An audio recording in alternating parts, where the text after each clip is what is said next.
Good evening everyone, कैसे हैं आप सब लोग। मैं हूं आपका दोस्त राहुल। मैं कराऊंगा आपको सीडीपी का प्रैक्टिस है। डेली कराता हूं मैं आपको, शाम को 7 PM तक दे देता हूं वीडियो। प्लीज़ ज़्यादा से ज़्यादा शेयर करना, अच्छी लगे वीडियो तो। मेरी मेहनत पसंद आए तो लाइक करना। पहले क्वेश्चन से स्टार्ट करेंगे। पहला क्वेश्चन है आपका, बुद्धि का द्विकारक सिद्धांत किसका है। तो द्विकारक सिद्धांत में एक था जनरल फैक्टर, एक था स्पेसिफिक फैक्टर। ये हर एक आदमी में 95% होती है, ये 5% होती है। ये पूछे गए क्वेश्चन है सारे। तो ये किसने दिया था, ये दिए थे स्पीयरमैन ने। एक कारक पूछे तो आप क्या लगा के आएंगे, बिने। अगर एक और होता है, ये तो द्विकारक है, एक पूछ लेता है दोहरा कारक। दोहरा कारक तो ये हर्जबर्ग ने दिया है। किसने दिया, हर्जबर्ग ने। ठीक है। थर्स्टन ने क्या दिया है, समूह कारक। समूह कारक थर्स्टन ने। प्याजे ने क्या दिया, संज्ञानात्मक अवस्थाएं दी कितनी, 4। नेक्स्ट क्वेश्चन, आंसर क्या था ऊपर वाले का, बी स्पीयरमैन था। वह फेज जहां बच्चा उपयुक्त सहायता के सहयोग से जाने पर किसी कार्य की दक्षता प्राप्त कर ले। जैसे देखो, आप लोगों ने तैयारी शुरू करी, एमपी वर्ग 3 को ले लेते हैं ऑप्शन। आपके आ रहे थे 120 नंबर, मैंने तैयारी कराना शुरू कराई तो यहाँ से यहाँ तक मैं ले गया। अब आपके आ रहे हैं 140 प्लस। तो ये जो 20 नंबर बढ़ गए ना, यही इसकी बात कर रहा है। इसे ही कहते हैं समीपस्थ विकास का क्षेत्र, इंग्लिश में कहते हैं जेडपीडी। ठीक है। ये जो कॉन्सेप्ट था जेडपीडी का, जेडपीडी का कॉन्सेप्ट जो दिया था वो दिया था ब्रूनर ने, मगर इसको जो सबसे ज़्यादा यूज किया है ना, वो यूज किया है आपके बायकोत्स्की ने। ठीक है। ये किसका कॉन्सेप्ट, किसने यूज किया इसे, बायकोत्स्की ने। ठीक है। और एक और कॉन्सेप्ट है इसके साथ ही, किसका, इसके फोल्डिंग का। ठीक है। उसे मैं चलो आगे बता दूंगा। नेक्स्ट, अधिगम अक्षमता शब्द का सबसे पहले प्रयोग किसने किया था, तो ये किया था सैमुअल क्रिक ने। ठीक है। और सिगमंड फ्राइड की एक किताब है beyond the pleasure, beyond the pleasure, इस तरीके से ये बियॉन्ड द प्लेजर करके। ठीक है। तो इतना याद रख लो, बियॉन्ड द प्लेजर प्रिंसिपल्स है, बियॉन्ड द BTPP याद रख लो, बियॉन्ड द प्लेजर प्रिंसिपल। ठीक है। इसे याद रखना, ये बहुत ज़्यादा पूछी गई है सिगमंड फ्राइड की कि कौन सी किताब है। इतना इसे याद आप रख लेंगे। और साथ में एक और याद रख लेंगे, इंटरप्रिटेशन ऑफ ड्रीम्स। ये 2 किताब इनकी याद रख लो। अगर नंबर ज़्यादा अच्छे लाने, अगर नंबर लाने ना 28 प्लस साइकोलॉजी में, तो याद करनी पड़ेंगी बियॉन्ड द प्लेजर प्रिंसिपल और interpretation of dreams, Sigmund Freud की। विलियम वुंड ने 1879 लिप्जिंग, कार्ल मार्क्स जर्मनी में एक क्या खोली थी, वो खोली थी प्रयोगशाला। ठीक है। नेक्स्ट, और इसका क्वेश्चन क्या था, अधिगम अक्षमता, आंसर बता दिया था सैमुअल क्रिक। नेक्स्ट, एक पीड़ादायक उद्दीपक का प्रयोग क्या है। पीड़ादायक उद्दीपक क्या होता है, ये सजा होती है। क्या होती है, सजा। नकारात्मक पुनर्वलन क्या होता है, जैसे कि अभी आप लोग बैठे हो और आपको गर्मी लग रही है, क्या लग रही है, गर्मी, तो मैं आपके लिए क्या चला दूं, AC, तो आपको सर्दी मतलब अच्छा फील होने लग जाएगा, तो उसे ही कहते हैं नकारात्मक पुनर्वलन। अभी आजकल किसका मौसम है, ठंड का मौसम है, तो आपको ठंड लग रही है तो मैं क्या चला दूं, रूम हीटर चला दूं, तो उसे कहेंगे आप नकारात्मक पुनर्वलन। नकारात्मक पुनर्वलन अलग होता है, पनिशमेंट अलग होता है, इस चीज़ को याद रखना। नेक्स्ट, एक विद्यार्थी कक्षा में कड़ी मेहनत करता है, किसके लिए, कि उसे क्या लानी है, फर्स्ट रैंक। फर्स्ट रैंक लानी है, इसके लिए मेहनत कर रहा है, तो इसे कौन सी प्रेरणा है, बाह्य अभिप्रेरणा। अगर फर्स्ट की जगह सेकंड आ गई ना, तो वो टेंशन में हो जाएगा। और अगर ये होता है कि वो खुद की मेहनत कर रहा है कि अच्छा दिमाग कर सके, अच्छा नॉलेज ले सके, इसके लिए होता, तो वो आंतरिक अभिप्रेरणा।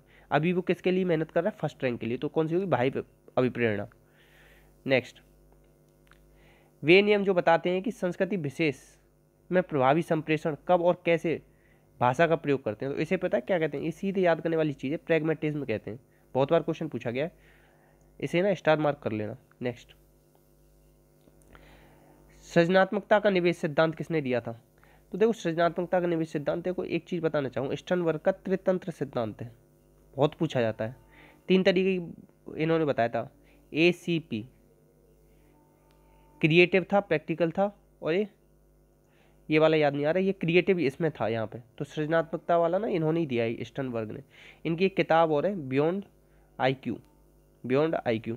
और इन्होंने एक सिद्धांत और दिया है, उसका लब का ट्रायंगुलर थ्योरी, लब की ट्रायंगुलर थ्योरी भी इन्होंने दिया है। और पॉइंट सिद्धांत भी इनका ही है, कौन सा, पॉइंट सिद्धांत।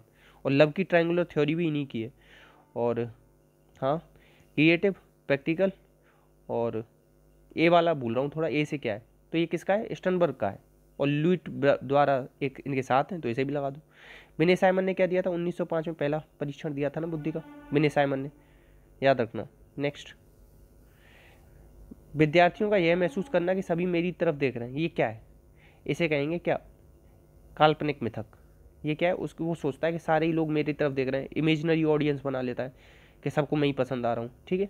एनोक्सिया नर्वोसा क्या होता है, इसमें ना लोग पतले होने चाहते हैं, क्या होना चाहते हैं, पतला। ये ज़्यादातर लड़कियों में पाया जाता है, जीरो फिगर करना चाहती है ना वो, कि जीरो फिगर हो जाए, बिल्कुल ही सबसे ज़्यादा पतली दिखूँ, तो उसे कहते हैं एनोक्सिया नर्वोसा। इसकी वजह से ना अभी एक मृत्यु हुई है इंग्लैंड में, बहुत ज़्यादा फेमस हुई थी, वो भी एक वो थी, मॉडल थी, वो खाना बिल्कुल छोड़ दिया उसने, उसे लगता है कि मुझे पतला होना है बस। और बुलिमिया नर्वोसा क्या होता है, ये बहुत ज़्यादा खाते हैं बुलिमिया नर्वोसा वाले, ठीक है। नेक्स्ट, उच्च बुद्धि लब्धि का इसमें से कौन सा संकेत है, कौन सा संकेत है कि उच्च बुद्धि लब्धि, 103 अंक लाना कोई बात जरूरी नहीं, स्मृति की कविता पाठ करना गलत, उच्च ग्रेड से जरूरी नहीं, मगर ये चीज़ याद रखना कि not making the same mistake after receiving feedback, अगर आपने कोई फीडबैक दे दिया ना उसके बाद वो सेम मिस्टेक ना करे तो उसे कहेंगे अच्छी बुद्धि। नेक्स्ट, इसमें से कौन सा संकल्पना, बोबोडॉल, बोबोडॉल पर किसने प्रयोग किया था, बंडूरा ने किया था, उन्होंने कौन सा अधिगम दिया था, ऑब्जर्वेशनल लर्निंग कहते हैं या इसे निरीक्षणात्मक अधिगम कहते हैं। और ये जो है ना इसका बंडूरा का, इसी को कहते हैं social cognitive theory, social cognitive theory भी कहते हैं। ये जो नैतिक सिद्धांत है ये प्याजे और कोहलबर्ग ने दिया है, दोनों ने दिए, ठीक है। और कंडीशनिंग की तो बात पावलोव बहुत ज़्यादा करते हैं, ठीक है, याद रखना। और इनसाइट की बात किसने करी है, गेस्टाल्टवाद ने करी है। नेक्स्ट आंसर क्या हो जाएगा इसका, बी।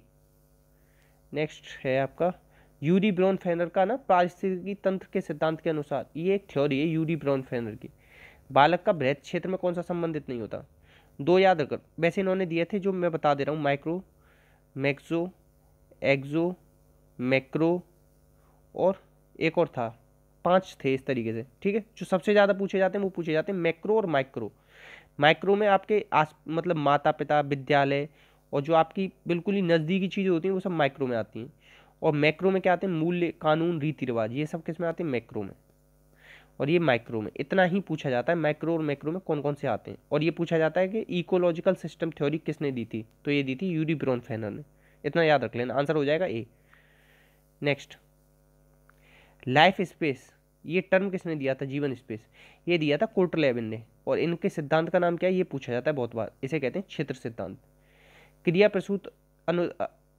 प्रसूत अनुबंधन, या इसे ही कहते हैं इंस्ट्रूमेंटल लर्निंग या ऑपरेंटल लर्निंग, ठीक है। तो ये किसने दी थी, स्किनर की है। और स्किनर को ही क्या कहते हैं, RS सिद्धांत, ठीक है। और एक चीज़ और दी थी इन्होंने, कौन सी, वो दिमाग से उतर रही हुई, क्लासिकल कंडीशनिंग किसकी है, ये पावलोव की, कुत्ते पर प्रयोग किया था, 1904 में नोबेल मिला था, पैरोटिड ग्लैंड पर काम किया था, ठीक है। आंसर क्या हो जाएगा, डी। नेक्स्ट, मॉडलिंग की प्रभावी युक्ति क्या है, कब modelling is an effective, modelling समझ रहे हो, बंडूरा वाली, ये सबसे ज़्यादा प्रभावी किसके लिए होगी, चिल्ड्रन विद विजुअल इम्पेयरमेंट, जिसे दिखाई नहीं देगा तो वो किसी को कैसे कॉपी कर लेगा ढंग से, तो ये तो होगा नहीं। और एसिड अटैक विक्टिम वाले, तो देखो एसिड अटैक विक्टिम ना दिमाग से कमजोर नहीं होते, ये चीज़ याद रखना, तो ये इनके लिए भी नहीं होगा। मगर जो लर्निंग डिसेबल होते हैं ना बच्चे, डिसलेक्सिया, डिस्कैलकुलिया, डिस्ग्राफिया, इनके लिए मॉडलिंग वाला सबसे प्रभावी होता है, तो आंसर हो जाएगा इसमें बी। नेक्स्ट, अब देखो ये 4 तत्व दिए थे, किसने दिए थे, ये हैं आपके बंडूरा की थ्योरी के, इन्होंने 4 चीज़ें बताई थी, मैंने कई बार रिपीट करी होंगी, अटेंशन, रिटेंशन, रिप्रोडक्शन, मोटिवेशन, तो ये किस में आ रही हैं, बी में आ रही हैं, बहुत बार बोल के बताया मैंने आपको, आंसर हो जाएगा बी। नेक्स्ट, युवा किशोर यह मानता है कि वह young teenager believes that they are comparatively unlike anyone else, कि वो अन्य से भिन्न है, तो इसे क्या कहेंगे, इसे कहेंगे व्यक्तिगत मिथक। ये मतलब किशोर अवस्था में ये लगता है कि वो और सबसे अलग है, क्या मानता है, सबसे अलग है, सबसे बेस्ट है वो, तो इसे पर्सनल फीवल कहते हैं, व्यक्तिगत मिथक। नेक्स्ट, निम्न में से कौन सा स्थिर अंतराल पुनर्वलन का उदाहरण नहीं है, स्थिर अंतराल समझो फिक्स्ड टाइम पे आपको पुनर्वलन मिल जाए, तो देखो फिक्स टाइम मतलब समझो एवरी मंथ फिक्स होता है, चेकअप कराने जाते हो किसी पे पीरियडिक, पीरियडिक मतलब क्या है, फिक्स, एवरी ईयर फिक्स। एक चीज़ याद रखना, फिक्स्ड इंटरवल में ना एवरी मंथ आएगा, एवरी ईयर आएगा, फिक्स्ड टाइम पीरियड हो जाए। मगर डायलिंग ए बिजी नंबर, जैसे कि अभी आपने किसी को नंबर मिलाया, वो बिजी आ रहा है, तो फिर जरूरी नहीं कि आप अभी मिलाए तो अगली मिनट बाद ही मिलाओगे, 10 मिनट बाद करके देख सकते हो, आधा घंटा बाद देख सकते हो। तो आंसर क्या हो जाएगा, बी। नेक्स्ट, एक किशोर यह महसूस करता है कि वह अब तक उसके जैसा गहरा प्यार किसी ने नहीं किया। मतलब समझ रहे हो, किशोर अवस्था में क्या लगता है कि उससे ज़्यादा प्यार या उस जैसा प्यार तो कोई किसी को कर ही नहीं सकता, सबसे बेस्ट प्यार उसी ने किया है इस दुनिया में। तो ये क्या है, ये भी क्या है, काल्पनिक दर्शक है। नहीं, काल्पनिक दर्शक नहीं होगा, व्यक्तिगत मिथक होगा, मित्र नहीं होगा, मिथक होगा। ये क्या होगा, इसे मिथक पढ़ना। तो इसे क्या कहते हैं, पर्सनल फीवल कहते हैं। उसे लगने लगता है कि मेरे जैसा प्यार कोई कर ही नहीं सकता, मैं तो बेस्ट हूँ, मेरे जितना अच्छा कोई चाहने वाला ही नहीं इस दुनिया में। ठीक है, आंसर क्या हो जाएगा, बी। नेक्स्ट, इसमें से किसे बाल अध्ययन का संस्थापक माना जाता है। तो बाल अध्ययन के संस्थापक माने जाते हैं स्टेनले हॉल। इनकी एक किताब है एडोलसेंस, और एक क्वेश्चन आता है बाल अध्ययन आंदोलन का जनक किसे कहा जाता है, तो वो भी कौन है, आपके स्टेनले हॉल। ठीक है, इन दोनों को याद रखेंगे। और इनकी किताब एडोलसेंस 1905 में आई थी। किशोर अवस्था को तनाव तूफान का काल इन्होंने कहा है। अगर बाल अध्ययन के जनक पूछ ले, बाल अध्ययन आंदोलन भी याद रखना, आंदोलन, तो हो जाएंगे स्टेनले हॉल। अगर पूछ ले बाल विकास के जनक कौन है, बाल विकास के जनक, तो आप लगा के आएंगे पेस्टोलॉजी। क्या लगा के आएंगे, पेस्टोलॉजी। ठीक है, और अल्फ्रेड बिनेट ने ना वो दिया था मानसिक आयु, मानसिक आयु शब्द किसने दिया था, अल्फ्रेड बिनेट ने 1908 में, पूछा जाता है। ठीक है, और 1905 में तो दिया ही था विनय साइमन, बुद्धि का पहला परीक्षण। नेक्स्ट, नकारात्मक पुनर्बलन या दंड में से कौन सा संबंधित है। तो मैंने बताया था कि नेगेटिव रीइंफोर्समेंट क्या करता है, मतलब किसी भी अनुक्रिया को दृढ़ करता है। तो दोनों अनुक्रिया को दृढ़ नहीं करते, कमजोर दोनों नहीं करते। नकारात्मक पुनर्बलन अनुक्रिया को दृढ़ करता है, जबकि दंड किसी भी अनुक्रिया को कमजोर करता है। सही, नकारात्मक पुनर्बलन किसी अनुक्रिया को कमजोर नहीं करता। नकारात्मक पुनर्बलन मैंने बताया था आपको, जैसे कि अगर कोई बच्चा पेंसिल से लिख रहा है, उसकी पेंसिल टूट गई और उस पर कटर नहीं है, आपने कटर दे दिया, तो उसे कहेंगे नकारात्मक पुनर्बलन। मतलब आप रास्ते में जा रहे हो और कोई बार बार हॉर्न बजा रहा है और आपने उस हॉर्न बजाने वाले को बंद करा दिया, तो वो होगा नकारात्मक पुनर्बलन। या ऐसे समझो आपको गर्मी लग रही है, मैंने पंखा चला दिया, तो उसे कहेंगे नकारात्मक पुनर्बलन। आंसर हो जाएगा सी। बहुत सारे लोगों को हो सकता है डाउट हो रहा हो, समझ में ना आ रहा हो, तो पहली बार हो रहा होगा तो ऐसा लग सकता है, मगर टेंशन मत लेना, नेक्स्ट टाइम में और अच्छे से क्लियर करेंगे, या कमेंट बॉक्स में पूछ लेना। ठीक है, नेक्स्ट क्वेश्चन है, एक बच्चा क्रोधित होकर अपने सहपाठी होगा, यहाँ क्या होगा, सहपाठी को ठीक उसी प्रकार मारता है जैसे उसे घर पर सजा दी जाती है। मतलब एक बच्चा ना घर पर पिट के आया है, तो उसने अपने सहपाठी को भी पीट दिया। तो ये किसका उदाहरण है, तो बच्चा जैसा देखता है ना, ऑब्जर्वेशन लर्निंग मतलब बोबोडॉल एक्सपेरिमेंट। तो इसमें क्या है, बच्चा जैसा देखता है वैसा सीखता है, वैसा ही करता है। तो आंसर क्या हो जाएगा, सी। अंतर्दृष्टि की बात किसने करी है, कोहलन ने करी है। किस पर प्रयोग किया था, सुल्तान नाम के चिंपैंजी पर। 1912 में गेस्टाल्टवाद आया था ना, उसी से रिलेटेड है। नेक्स्ट, इसमें से कौन सा प्याजे के संज्ञानात्मक विकास से संबंधित नहीं है। तो प्याजे क्या यह इस मान्यता पर आधारित है, विकास एक असतत प्रक्रिया। सही बात है, प्याजे कहते हैं असतत प्रक्रिया, मगर इसमें नहीं बताना है। यह समानता पर आधारित है। सही बात है, यह मानता है कि विकास एक सामान्य सतत प्रक्रिया। गलत, प्याजे कभी नहीं कहता कि सतत प्रक्रिया, प्याजे कहता है कि विकास ना इस तरीके से होता है। दोबारा बनाता हूँ, प्याजे क्या कहता है, प्याजे कहते हैं कि विकास ना स्टेज में होता है, मतलब सबसे पहले इतना प्याज होगा, फिर इतना होगा, फिर इतना होगा, इतना होगा। ये क्वेश्चन आया और हुआ सी टेट में कि इस तरीके से मानते हैं विकास या इस तरीके से, तो इस तरीके से मानते हैं प्याजे, डिसकंटिन्यूस प्रोसेस मानते हैं। तो यहाँ दे रखा है कंटिन्यूस होता है, तो यही गलत हो जाएगा।